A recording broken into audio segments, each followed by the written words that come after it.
A história de nosso estado, contada pelas personalidades que fizeram história. Memória Paranaense. Um projeto da Fundação Inepar. O botânico Gerd Hattbach é o nosso entrevistado de hoje no programa Memória Paranaense. Ele é chefe do Museu Botânico do Paraná. Dr. Gerd, o senhor nasceu em 23 em Curitiba, filho de imigrantes. Imigrantes alemães. Meus pais nasceram em Curitiba. Meus avós é que vieram da Áustria e da Alemanha. Foi deles que o senhor começou a ter esse interesse pela natureza, que mais tarde veio a se transformar na sua carreira de botânico? Exatamente. Desde pequeno, meus pais costumavam fazer acampamentos pela serra, assim, e eu já acompanhava, mas desde, vamos dizer, 2, 3 anos eu já acompanhava, né? E um pouco mais de idade eu comecei a me interessar. Meu pai colecionava orquídeas. Eu ajudava ele a coletar. E, graças também a 2 vizinhos, com minha idade, que também gostavam desse mesmo ramo, um, Rodolfo Lange, outro, Heitor Rodrigues, já falecido, todos tínhamos a mesma ideia. Saímos a colecionar insetos e tínhamos laboratório de química, tinha uma ideia sempre de pesquisa na cabeça. Mesmo jovem, com 10, 12 anos, já estava com essas ideias na cabeça. O senhor imaginava que isso poderia ser uma profissão mais tarde ou era apenas uma paixão? Não, eu pensava em me tornar um químico. E realmente cursei o curso de Química Industrial, mas eu vou continuar na minha infância. Já bastante jovem, tenho contato com o padre Geuso Moura, que foi, na verdade, o meu orientador nos trabalhos de coleta de insetos, identificação de insetos. E foi realmente assim, vamos dizer, meu pai nesse ponto de vista. O padre Jesus Santiago Moura. O padre Jesus Moura, Santiago Moura, sim. É um extraordinário cientista, especialista em himenóptera, né? E ele nos orientou muito. Naquele tempo, o senhor morava perto da Carlos de Carvalho, em Curitiba, não era necessário ir muito longe para essa coleta de insetos, de plantas? Não, absolutamente. Uma quadra em direção do Barigui, já começavam os capões naturais e a gente ia coletar até o rio Barigui, no meio da mata. É uma trilha de carroça, ia picada também para passar a pé assim, e colecionávamos insetos assim, pertinho dali. O senhor foi para o Colégio Paranaense, depois Sim. para a universidade? Sim, eu fiz o que chamava-se pré-engenharia, onde a gente passaria depois ou para a química, ou para a agronomia, ou para a veterinária. Eu cursei química industrial, né? A universidade da época, qual era a situação? Era no JUVV o curso? Era no JUVV, sim. Era bastante precário, mas tínhamos bons professores de química naquela época, muito bons. O professor Weber e outros, e que realmente entusiasmaram a gente, fazendo que gostássemos mais ainda da matéria, né? Isso no começo da década de 40? Na década de 40, exatamente. Uhum. A universidade só mais tarde viria a ser federal? Sim, mais tarde foi depois federalizada e separaram-se os diferentes cursos, né? Agronomia, separada totalmente de química, etc. Né? O seu primeiro interesse foi pelos insetos, mais Exatamente. Tarde é que vieram as plantas? Sim, eu cheguei a coletar muitos insetos novos para a ciência, também tinha a coleção de um grupo de aranhas, chamado Opilionidae. Inclusive, consegui pegar um gênero de uma espécie nova que ficou batizado como Gerd Hattbach.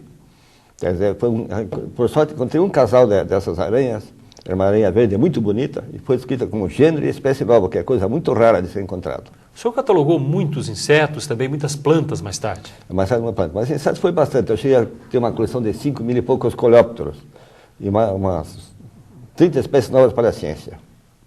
As 5 línguas que o senhor fala, foi na correspondência com pesquisadores? Como é que nasceu esse interesse? O alemão a gente falava um pouco em casa e tive muito contato com descendentes alemães. O inglês é necessário para correspondência com as universidades do exterior. Literatura também, tanto inglês como alemão, são indispensáveis para quem faz botânica, poder, tanto entomologia como botânica, né? Poder traduzir os trabalhos, né? E o espanhol é normal aqui, é fácil, não tem problema nenhum. Na época do interventor Manuel Ribas, o senhor começou a trabalhar no Museu Paranaense, foram 10 anos de colaboração gratuita. Exatamente, eu fui auxiliar voluntário no setor de invertebrados. Ali fazíamos coletas periódicas, tínhamos muito auxílio do governo. Muitas vezes acompanhávamos o próprio Manuel Ribas quando ele resolvia fazer uma fiscalização de uma estrada. Ele teve o final e dizia, olha, não quer mandar uns auxiliares juntos, então deixava nós na serra, Na volta ele pegava a gente. E assim o senhor já aproveitava, já começava a verificar o que existia, a catalogar? Exatamente, já, porque esse material era depositado no museu e depois era estudado por especialistas, né? Na década de 40, o que é que o senhor esperava cursando Química Industrial na universidade? Bom, eu achava que aquilo ia ser vamos dizer, a minha profissão definitiva, né? E a entomologia é só um hobby. Realmente eu trabalhei alguns anos em indústria química, mas sempre a pesquisa me interessou mais. O senhor foi fundador do Museu Botânico Municipal, exatamente, na época em que Ivo Arzua era o prefeito. Exatamente. Em 1965 fui convidado pelo prefeito Ivo Arzua a fundar o Museu Botânico Municipal. Funcionou durante 10 anos no passeio público, numa pequena casa pré-fabricada, onde tínhamos um pequeno herbário, eu tinha um único auxiliar e minha esposa trabalhou praticamente 2 anos, também sem receber nada, né? Ajudando a montar as plantas, etc., né? Foi ali a origem do Jardim Botânico, do Museu Botânico? Ali foi a origem do Museu Botânico. Que teve sua expansão quando se criou o Jardim Botânico de Curitiba. De lá nós passamos para um prédio um pouco melhor no Horto do Guabirutuba. E há poucos anos então, o prefeito Jaime Lerner nos deu um prédio próprio no Jardim Botânico, um prédio grande com salas especiais para a conservação do material do herbário, tudo essas, o que a modernidade exige na conservação de plantas, né? O senhor criou uma reserva florestal particular em Antonina. Como foi essa iniciativa? Bom, essa reserva pertencia a um motorista da prefeitura e ele pretendia derrubar essa mata, transformar em lenha. Eu digo, puxa, então me venda esse pedaço aqui que eu vou transformar numa chácara. Mas ela é tão bonita, tão cheia de espécies interessantes, que a gente acabou transformando numa reserva que está... É um anexo do Museu Botânico Municipal. Ali está aí meu nome, mas sem dúvida ficará com o museu futuramente. O senhor acha que empresas poderiam fazer a mesma coisa, ter essas áreas de preservação? Sem dúvida nenhuma. Eu acho que todas as empresas podem ter um pequeno pedaço, bem cuidado, principalmente as que estão ligadas a qualquer coisa com a natureza, né? Lá o senhor tem a preservação de muitas espécies nativas do Paraná? Em excursões botânicas que nós fazemos a outros estados, nós coletamos exemplares vivos que cultivamos num pequeno pedaço dessa reserva. Nós temos, a maioria da área é natural. Temos 4 quilômetros de caminhos para visitantes, botânicos ou abescolhosos que nos visitam lá. E um pequeno pedaço nós cultivamos espécies raras, incluso já temos algumas espécies extintas da natureza que estão sendo cultivadas lá. Se não fosse esse trabalho ou iniciativas assim, algumas espécies teriam desaparecido definitivamente. Sim, realmente o Paraná sofreu muito, né? Nós temos eu publiquei recentemente um trabalho, junto com outros, chamada Lista Vermelha das Plantas do Paraná. Ali são citadas 700 espécies que estão praticamente extintas do estado. Mas esse número ascende a 2.000. Muitas outras nem chegaram a ser conhecidas. Muitas não chegaram a ser conhecidas realmente. O senhor andou muito em 55 anos de trabalho como botânico, andou muito pelo interior do Paraná, oeste, norte, conheceu tudo isso antes da derrubada das matas. O senhor acha que muita coisa se perdeu? 55 anos de botânica, mas antes eu viajei também para coletar insetos. Então eu conheci a estrada de Foz do Iguaçu, por exemplo, quando era uma estreitinha, chamada Picada Benjamin, e a mata fechava em cima da estrada, né? As perobas enormes, aquilo coberto de orquídeas, uma região fantástica, né?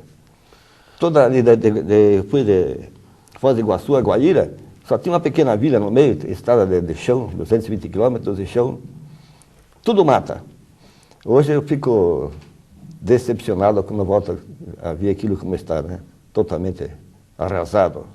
95% do estado praticamente desmatado hoje. Salvo essa flora lá, salvo o Parque Nacional de Foz do Iguaçu, né? Que o resto não existe mais.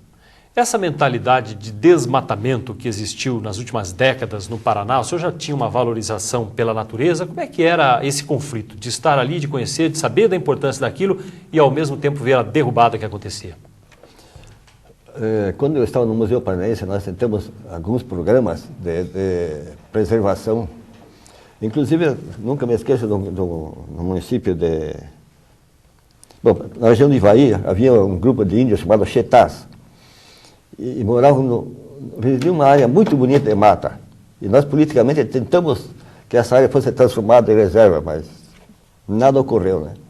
Eles acabaram praticamente desaparecendo. Esses Chetás, alguns foram ao Paraguai, outros acabaram sendo absorvidos pelos moradores que começaram a chegar, né? Não existia uma consciência da importância de preservação, de criação de um parque? Isso é muito recente. É bastante recente, mas havia quem falasse isso aqui. Já no século passado, naturalistas que visitaram o Brasil chamavam a atenção das derrubadas perto do Rio de Janeiro. E nós continuamos a derrubar ainda até hoje, né? A consciência da preservação é algo muito recente. Eu noto que cada vez nós temos mais consciência de conservar o que sobra da nossa natureza. A importância daquilo que se perde, espécies que desaparecem, que poderiam ter algum significado para a ciência, a busca de remédios, isso o senhor acha que as pessoas estão criando uma consciência? Estão, e nós sabemos que muitas espécies talvez tenham perdido para o homem grande importância, pois podem ter sido úteis na medicina, através de uma pesquisa bem feita, né? Nós pegamos espécies fantásticas, como ornamentais, como de valor terapêutico, como uma série de outras. É um presente da natureza jogado fora. É que nós destruímos. Nessas viagens, as queimadas, o senhor acompanhou já na década de 40? O senhor cita que observava queimadas pelo Paraná, perdas de pinheirais. Não só de pinheirais, eu acompanhei uma queima entre Açaí e São Jerônimo da Serra, que um pinheiral ficou queimando mais de um mês. Eu estava na casa de um conhecido coletando insetos, e era noite e dia aquele fumaça e fogo no pinheiral. Mais ou menos 50 quilômetros de pinheiral queimaram. Essa é uma delas só. Quando a gente viajava de Rio Branco para Cerro Azul, aquela serra toda noite e dia queimando. Não chegava a época de seca, né? E no norte do Paraná também a queimada, derrubada para o plantio. Derrubava-se e punha fogo em cima das toras, em cima da mata, né? A própria madeira era desprezada. É desprezada, sim. No começo é tudo desprezado. E até nesse descontrole tivemos o exemplo de 63, que o Paraná enfrentou um grande incêndio. Sim, foi o pior de todos eles, né? E dentro de um incêndio como esse, de longa duração, fica até impossível se prever o que tenha se perdido, então, com relação a espécies que desapareceram. Eu posso citar um lugar fantástico em Morro Grande, no município de Cerro Azul, onde havia uma mata extraordinária, que nunca vi tanta orquidácea ali naquela região lá. O fogo passou, destruiu 100% aquela mata. E algumas espécies só existem em pontos isolados. Se aquele lugar é degradado, se perde definitivamente. Exatamente. São chamados endemismos. São espécies que têm uma área de distribuição muito pequena. E se a gente destrói esse ponto, ela realmente desaparece. Na lista das plantas do Paraná, a lista vermelha das plantas que se perderam, o senhor fala em 2.000 exemplares diferentes, espécies diferentes. Quer dizer que, fazendo uma projeção com o tempo todo em que se pratica esse desmatamento, pode ser muito mais. Sim, a gente cita 700 e poucas espécies, mas o total, pelo levantamento feito no Museu Botânico atualmente, é de aproximadamente 2.000 espécies super ameaçadas de desaparecimento. E muitas outras continuam ainda Sim, outras ameaçadas. coisas não chegou a conhecer, porque teve áreas que a gente não estudou perfeitamente, né? Então não se sabe nem o que mais perdeu-se. Vamos então para o nosso intervalo. Conversa conosco hoje o botânico Gert Ratibach. Já voltamos. Estamos apresentando Memória Paranaense, um projeto da Fundação Inepar.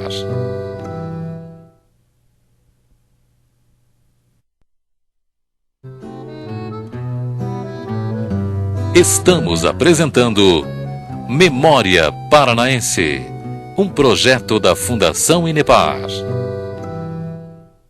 Hoje, no Memória Paranaense, estamos conversando com o botânico Gert Ratibach, que é chefe do Museu Botânico do Paraná. Dr. Gert, a mudança da entomologia dos insetos para as plantas foi ainda na universidade, na década de 40, que surgiu esse interesse maior pelas plantas? Exatamente. Eu pretendia estudar a biologia de alguns insetos. Então fui obrigado a insetos que se criavam em frutos de certas espécies aqui da nossa região. Então eu fui obrigado a estudar botânica, e para isso eu fui obrigado a montar um pequeno herbário, aquele material com flor e fruto prensado, né? E fui me entusiasmando pelas plantas. Puxa, preciso estudar mais esse grupo, mais aquele grupo. E foi indo, no fim acabei deixando os insetos de lado e montei um herbário grande. E se dedicando especificamente às plantas. Especificamente à botânica. Nessas épocas todas que o senhor viveu e acompanhou tantos governantes diferentes, era muito difícil tentar passar uma consciência da importância da preservação, da criação de parques, da preservação das espécies. Era muito difícil, assim.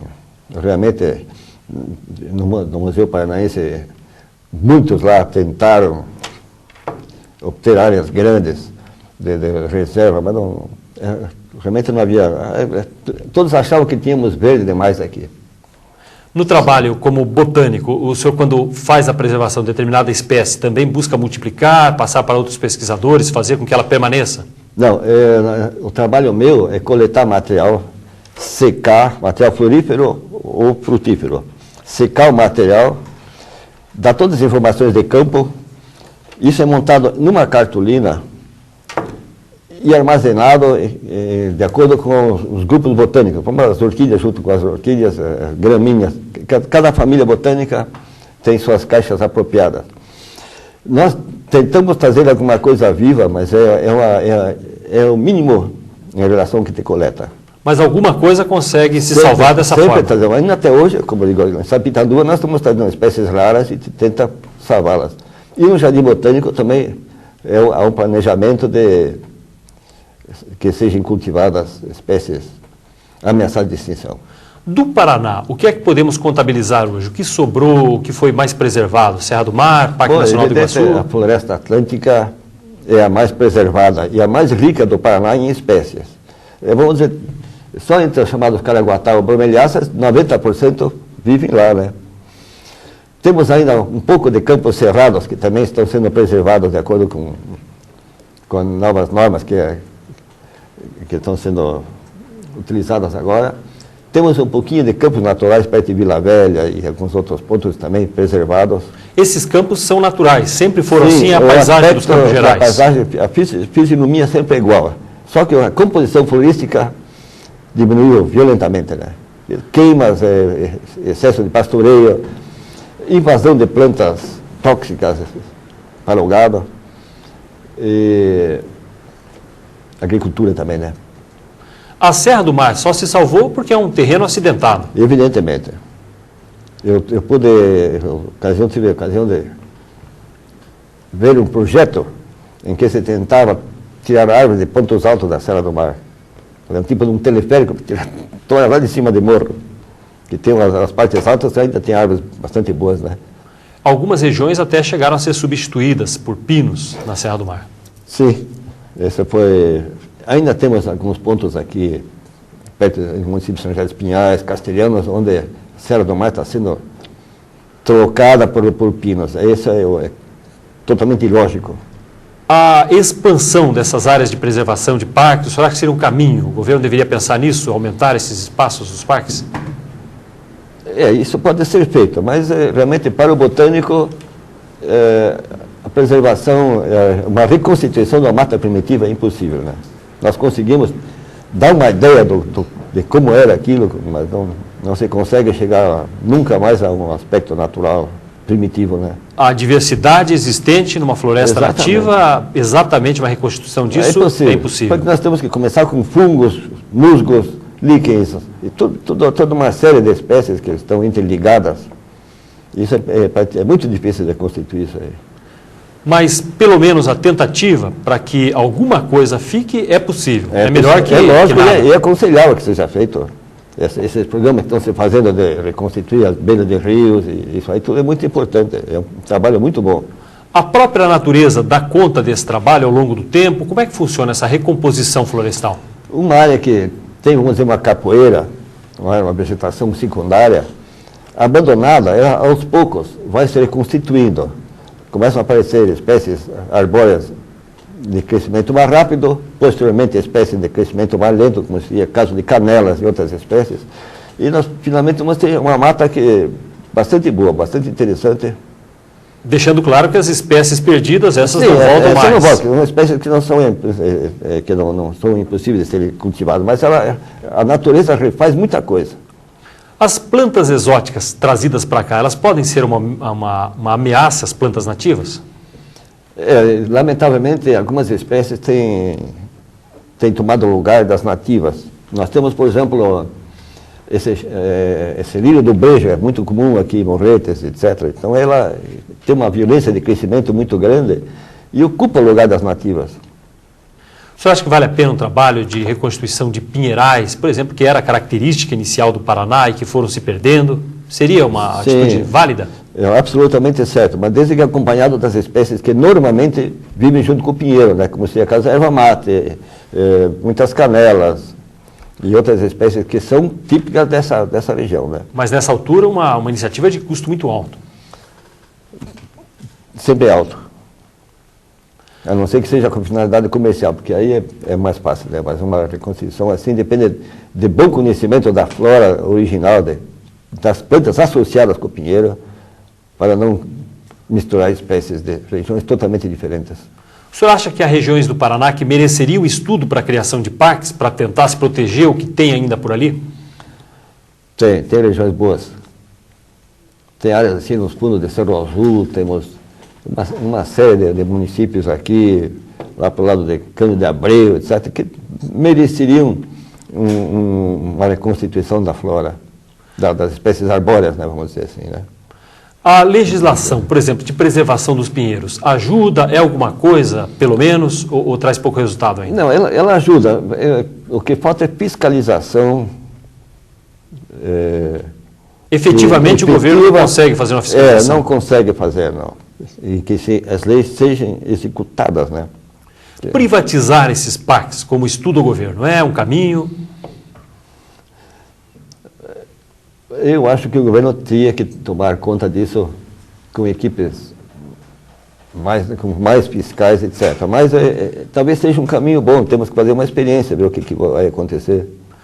O levantamento que é feito antes de inundações, o caso de Sete Quedas, o senhor fez o estudo para tentar preservar algumas coisas daquelas regiões que seriam alagadas? Nós fazíamos pesquisa, sim.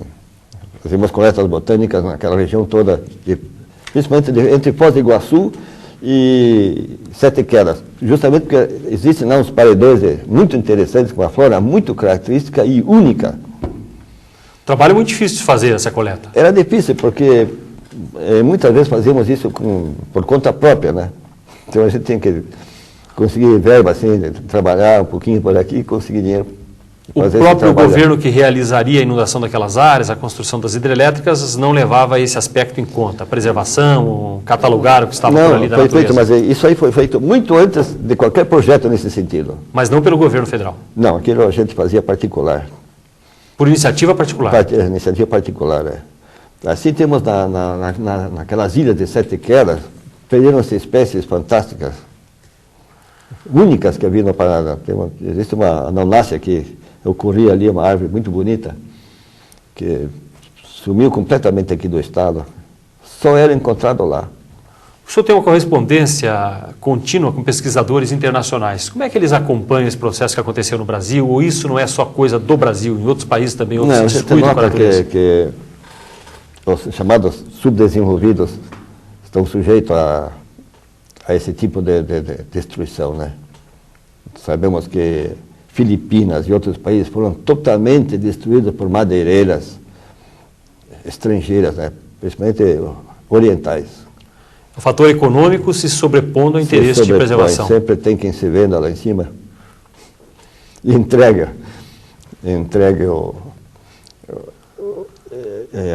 a riqueza florestal para grupos econômicos, né? E o senhor acha que a legislação brasileira avançou nesta área? Sim. A legislação é ótima. E volta ao problema de falta de fiscalização, né? Vamos então para o intervalo. Conversa conosco hoje o botânico Gert Hartbach, que é o chefe do Museu Botânico do Paraná. Já voltamos. Estamos apresentando Memória Paranaense, um projeto da Fundação Inepar.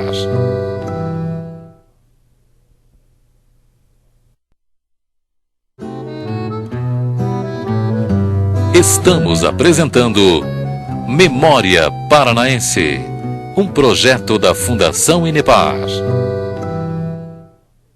No programa Memória Paranaense de hoje, estamos conversando com o botânico Gert Hartbach, que é o chefe do Museu Botânico do Paraná. Com este sobrenome, com esta descendência, o senhor enfrentou problemas na época da Segunda Guerra Mundial? Sim, eu tive um problema numa escalada que fiz a Marumbi, fui sozinho, e levava junto um óculos para observar a floração de plantas. Um binóculo de observação? Um binóculo, mas quando eu voltei, quando eu cheguei a Curitiba, eu fui interpelado por agentes policiais e passei uma noite numa delegacia. Mas como eu era já funcionário do Estado, imediatamente o diretor acionou lá os meios dele e conseguiu tirar de lá. Mas com o nome, com o binóculo, suspeitaram que o senhor fosse sim, espião eles achavam que eu estava da nossa Serra do Mar. avisando alguma coisa lá na Baía de Paraguá, de que navios estavam ancorados, coisa assim, né? Mas foi solucionado depois sim, desse dia de imediatamente, prisão? não, imediatamente sim. Mas teve outros problemas assim também, a família, eles tentaram, assim pelo nome, tentaram entrar, a gente tinha livros em alemão, etc e tal, mas...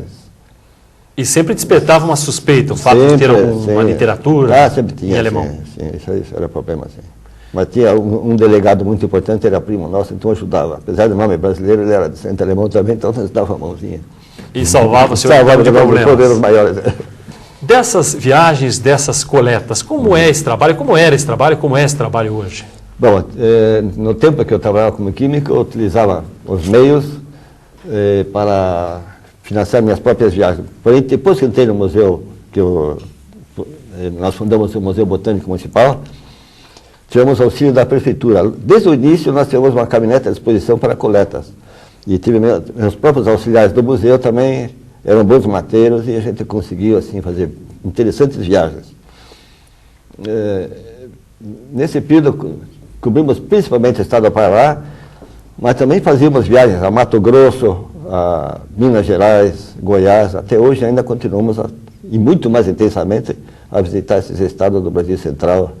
Bahia, então, a iniciativa da Prefeitura de Curitiba, com a criação do museu, em 65, já é a manutenção por todo este tempo, ajudou a preservar muita coisa. Ajudou a preservar Não só do Paraná. Não só do Paraná, de todos os estados que eu visito, Bahia, Mato Grosso do Sul, toda essa região nós coletamos. E o patrimônio hoje do museu é um dos maiores do Brasil. Temos 270 mil exemplares de herbário. É um centro de pesquisa. É um centro de pesquisa visitado constantemente por professores locais, por pós-graduandos, por botânicos de outros países, nacionais de outros países. Foi o que lhe valeu o título da universidade? Sim, foi aí que me deram o título da universidade, sim. Doutor honoris causa, da Universidade Federal do Paraná. Sim, senhor. Uhum. Mas nessas viagens, nem sempre são tudo maravilhas. Tivemos um caso interessante em Rio de Contra, na Bahia, onde só havia uma pequena pensão, muito simples. E uma das noites, um cavalheiro morador arrebentou com o pé a porta onde eu estava dormindo e pulou com um punhal para dentro, em cima da minha cama. Quando ele viu que tinha um lourinho que estava na cama, ele fugiu. Porque esse quarto era de um morador, de um visitante constante. E ele tinha teve uns problemas lá com o dito cujo, ele resolveu matar-o. Quase que o senhor morreu no lugar do outro. E como é que o senhor se salvou dessa? Não, porque ele conhecia, felizmente a janela estava aberta, estava claro. Ele viu que não era de cabelo preto, de cabelo louro. E isso acabou salvando o senhor então, dessa vez? Salvou, sim. O senhor foi responsável também pelo Museu de História Natural do Iapar. Exatamente. Foi durante a transferência do Estado para a Prefeitura do Patrimônio daquele museu. A coleção de insetos e a coleção de plantas. O senhor acha que Curitiba conseguiu ter um bom papel, a cidade de Curitiba, na preservação dos seus parques, dos seus espaços verdes? É a melhor do Brasil e de muitos outros países também. A gente aqui realmente está dando um exemplo do que a gente pode fazer pela preservação da natureza. O senhor acha que é um exemplo a ser seguido, a conservação dos espaços ainda verdes e que a Prefeitura faça essa manutenção? Sim. Constantemente recebe esses recortes dos meus correspondentes no exterior, falando sobre Curitiba e o que se faz aqui. Vem da Alemanha, vem dos Estados Unidos, vem até da Suíça, recebi recortes com o título de Curitiba, um exemplo de cidade. O trabalho de manutenção, porque essas árvores vão caindo, alguma coisa vai se perdendo, como é que se faz essa manutenção? É reposto periodicamente, né? Há um estudo, uma reposição com espécies nativas? Sim, tenta-se repor. E existe também a reprodução natural nesses capões, nessas áreas, né? Nas pesquisas que o senhor realizou, são vários livros, vários trabalhos publicados, as pesquisas sobre as espécies paranaenses, o que é que deu para detalhar? Bom, o nosso levantamento mostra que o estado do Paraná possui aproximadamente 8.000 espécies de fanerógamas, que isso são plantas que dão flores, não são aquelas pequenas musgos, essas coisas. Plantas de flores, aproximadamente 8.000, das quais 30, 40 foram novas para a ciência. O levantamento nosso cobre já aproximadamente 98% de todas as espécies que aqui ocorrem. As espécies existentes. Que existiam aqui, né? De modo que isso é um trabalho básico para qualquer coisa que queira se fazer com a nossa vegetação. Reflorestamento com espécies naturais, pesquisa em princípios ativos químicos. Então nós podemos dar dados da sua distribuição original, podemos indicar época de floração, de frutificação. É um cadastro muito importante que temos sobre as espécies do Paraná. O senhor acredita que a devastação já está contida ou ainda vai continuar no Paraná? Que previsão podemos fazer? Ela está muito diminuída, mas ainda importantes áreas são destruídas. Existe muita derrubada clandestina ainda.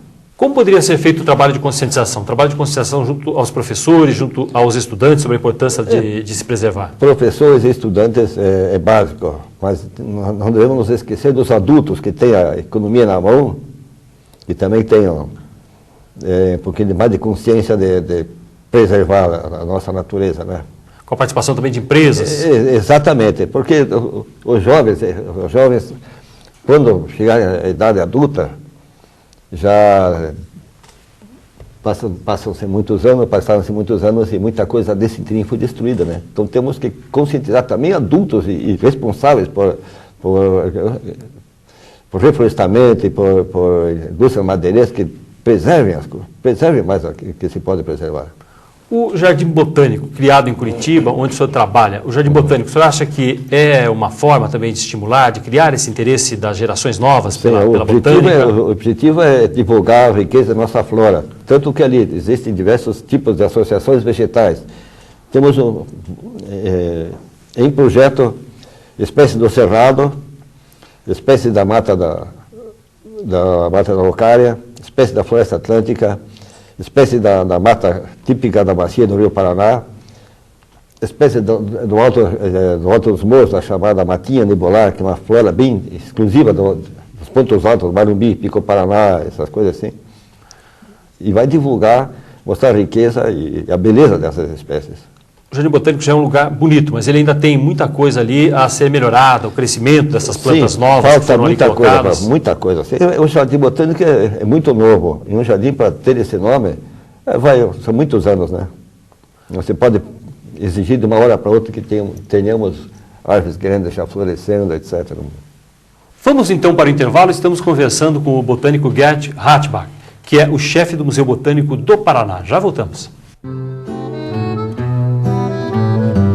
Estamos apresentando Memória Paranaense, um projeto da Fundação Inepar.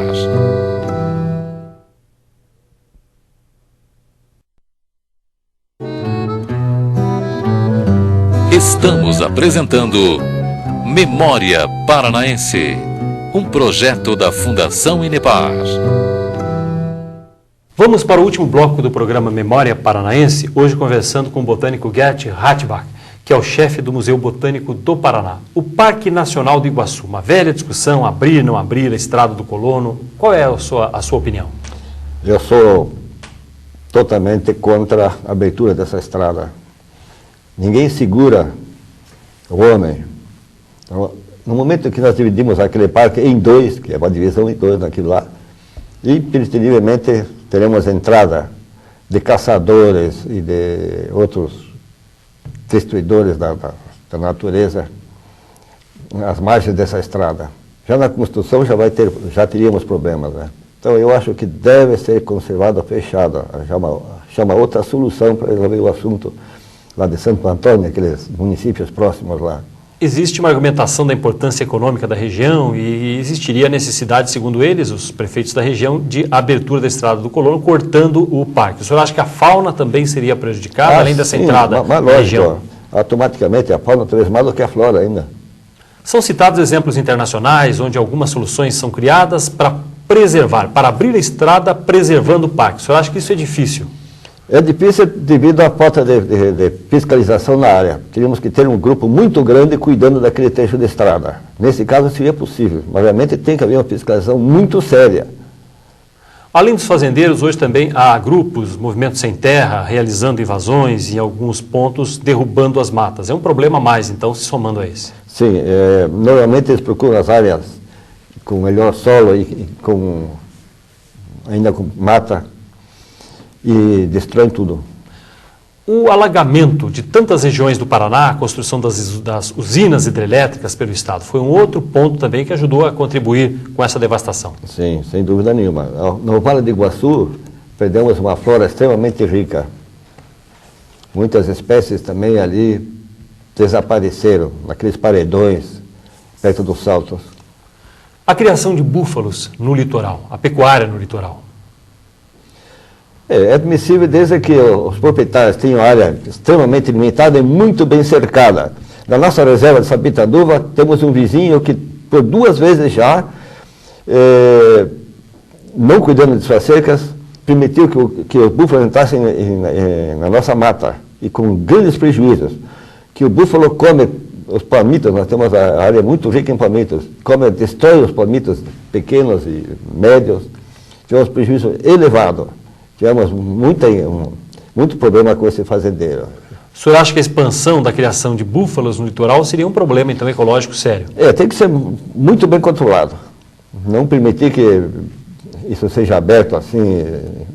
O búfalo come tudo, então se ele cai numa mata, mesmo em regeneração, ele acaba destruindo tudo.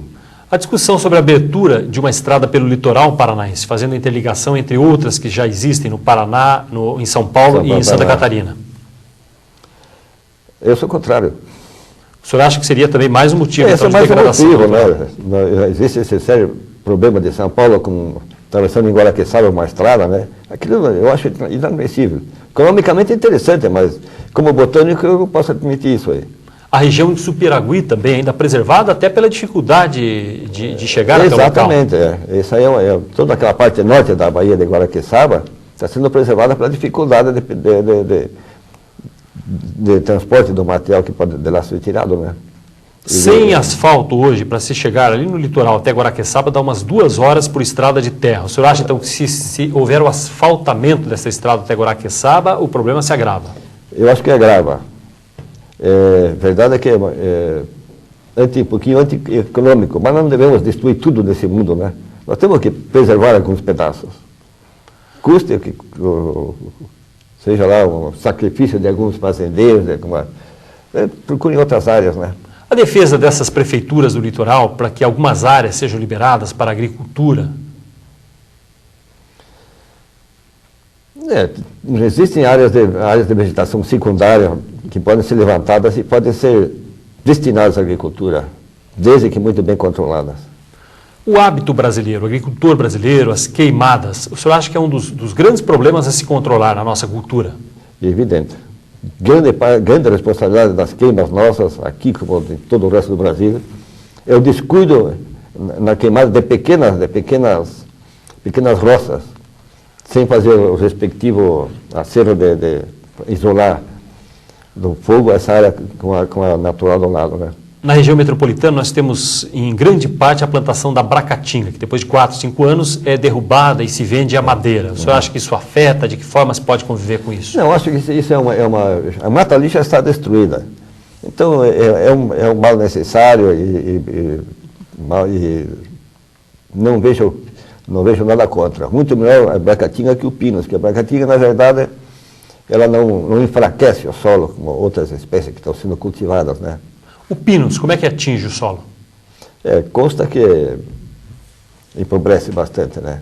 Até a fauna também é prejudicada. Eu não sou especialista nesse ramo, mas eu observo que debaixo de uma plantação de pinos a vegetação é muito rala, né? Muito enfraquecida, né? A necessidade de se preservar as matas ciliares ao longo dos rios, e isso muitas vezes com a necessidade de expansão da agricultura, o agricultor não tem bem essa noção, né? Faz o plantio até as margens do rio. Não planta dentro da hora porque não dá. Geralmente ele vê essas fazendas que destroem até a última árvore perto de encostar nas margens do rio. Alguns preservam, mas são poucos, muito poucos. Esse programa que o governo está tendo de reflorestar essas áreas, acho muito importante. É o problema do assoreamento depois, a areia, a terra que vai para o rio. Exato. E também a pureza que vai se perdendo nessa água.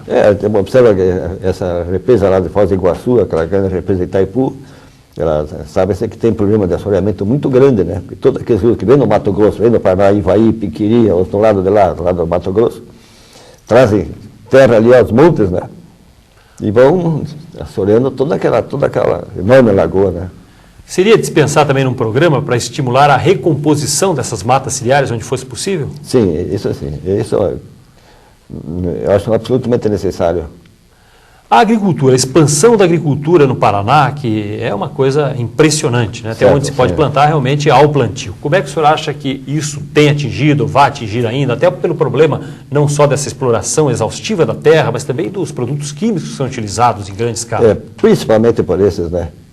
E realmente houve assim um descuido muito grande em não preservar nada. Nós temos fazendas aqui que não deixam absolutamente nada natural de pé. O último pedacinho que eles conseguem derrubar, eles derrubam para conseguir mais uns pés de alguma espécie dessas cultivadas aí, milho, soja, etc. O efeito desses produtos químicos sobre a natureza, sobre as plantas? Isso tem uma longa duração? Tem uma longa duração. E afeta inclusive os peixes de rios, né? Com a chuva, aqueles produtos são levados e a gente acaba comendo peixe já com produtos tóxicos em Foz do Iguaçu e outros locais, né? Próximo a Curitiba é o caso do Anhangaba, de parte da Serra do Mar, os incêndios que são constantes. O próprio Anhangaba foi atingido já várias vezes, tentou-se fazer uma recomposição por ali. Certo. Esse problema, em grande parte, iniciou-se sempre com a queima de pequenas roças. Ao longo da estrada que vai a São Paulo, ali perto do rio da Serra, ali no Capivari, na represa do Capivari, você vê aqueles morros tudo queimados. Eu conheci aquilo coberto de mata. E sempre foram originários de queima de pequenas roças. Que com o mínimo descuido, mato, o morro pode queimar, não serve para nada, vamos deixar queimando, que o tempo apaga, né? Só que às vezes sobe e desce morro. Como tem acontecido, né? Justamente na Serra do Capivari Grande e outros locais ali, que eu vi incêndios ali, ele vai 2, 3 meses queimando. De forma contínua, Contínua, vai, sobe, desce morro e vai para frente e vai acabando com tudo. É uma flora importante e riquíssima. A técnica de se lançar sementes, o uso de helicópteros, como se tentou fazer em São Paulo, região de Cubatão, é uma solução? Dá algum resultado tentar recompor a floresta na Serra do Mar? É uma solução para uma área que já está totalmente destruída. Mas eu acho que deve se cuidar muito com as espécies que são semeadas, né? Não é só jogar qualquer semente, tem que ter um critério muito científico, né? O problema da poluição, as pessoas que jogam seus detritos, jogam todo tipo de objeto, né, nas regiões de mata, ao longo das estradas, começa rios. Que é violentamente antiestético, né? E mostra uma falta total de cuidado com a natureza, com os próprios objetos que são jogados. Realmente, eu acho isso aí abominável, eu acho terrível isso aí. De uma forma geral, você diria que a cultura ecológica brasileira é muito deficiente? Num certo nível é muito deficiente. O que é que o senhor acha do trabalho das ONGs, das organizações não governamentais, nesta área da ecologia? Ajudam? Estão ajudando. Fazem todo o esforço possível para ajudar. Isso não tem dúvida nenhuma. Hoje, o jovem ainda tem interesse por estas áreas, pela botânica? Existe ainda o seu sente interesse da juventude? Tem. A gente nota que temos um grupo bastante grande hoje de estudantes que estão se dedicando à botânica e vamos ter futuramente bons botânicos entre esses estudantes. Quem tem interesse por esta área? O caminho seria a biologia, o curso de biologia, depois a especialização em botânica? Exatamente. Para tornar-se botânico, tem que fazer biologia, depois pós-graduação especializada em algum grupo de plantas. A degradação da região metropolitana de Curitiba. Nós temos a ocupação, temos as favelas, temos empresas novas chegando e uma grande expansão imobiliária. O senhor acha que é uma área, então, onde pouco há a se fazer hoje? Eu acho que não temos como segurar a expansão de Curitiba. Mas graças aos projetos de preservação de capões e outras áreas naturais, nós estamos salvando mais do que qualquer outra cidade brasileira, como já foi dito atrás. Mas simplesmente é impossível segurar o desenvolvimento da cidade. Com essa chegada de indústrias, etc., temos constantemente novos moradores vindo de outros estados do interior. Isso cresce violentamente e vão invadindo áreas naturais. Do trabalho que o senhor realizou, dos livros que o senhor publicou sobre botânica, o que o senhor acha que fica como uma contribuição importante? Bom, eu acho que eu tenho uns trabalhos puramente científicos sobre famílias do Paraná, que é específico para botânicos que vão estudar a flora. Mas tem outros, como essa tal de lista vermelha, é de consulta geral. E realmente foi financiado pela Secretaria da Agricultura, por um órgão da Secretaria da Agricultura, com a finalidade de concretizar industriais, economistas, professores, a preservar esse resto de patrimônio que temos ainda aqui, mostrando que realmente a perda de espécies naturais é muito grande. Até pelo título, ele vale mais até como um alerta, então. A lista vermelha é o nome que se dá sempre a espécies ameaçadas de extinção ou já extintas, né? Professor, contando um pouquinho também do seu trabalho que está no acervo deste museu, tanto tempo de dedicação, o que é que representa hoje este acervo botânico? Bom, todos os estados brasileiros têm o mesmo trabalho, têm herbários, normalmente subordinados a universidades. Curitiba é a única cidade que mantém um museu de botânica em todo o Brasil. E graças ao apoio que tenho tido deles, nós conseguimos chegar a um dos maiores patrimônios representativos da nossa flora. Mais do que instituições antigas de mais de 100 anos, como nós. Então, isso deve ser um orgulho para a cidade. Que representa uma soma de coleta de muitas regiões, trabalho de longo prazo. E não nos limitamos exclusivamente às coletas nossas, nós temos grandes programas de permuta com outros países. Nós recebemos material brasileiro, por exemplo, de Kew. Eles têm botânicos que vêm coletar aqui e nós conseguimos receber deles material de Kew, do Jardim Botânico de Nova York.